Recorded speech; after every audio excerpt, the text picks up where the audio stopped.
Hello বন্ধুরা, good morning.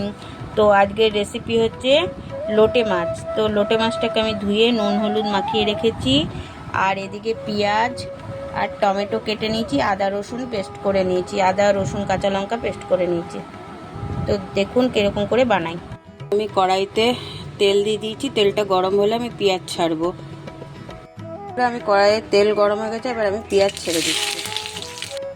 তো পেঁয়াজটা একটু হালকা লাল লাল হয়ে আসবে, তারপর আমি আদা রসুন কাঁচা লঙ্কা পেস্টটা দিয়ে দেব।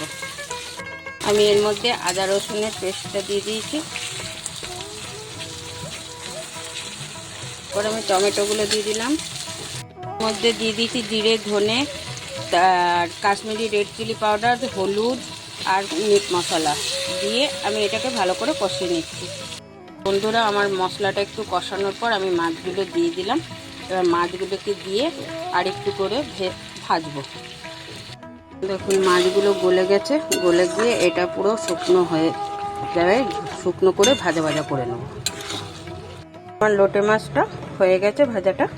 দেখুন কেমন হয়েছে, কমেন্ট করে জানাবেন আর লাইক আর শেয়ার করে দেবেন।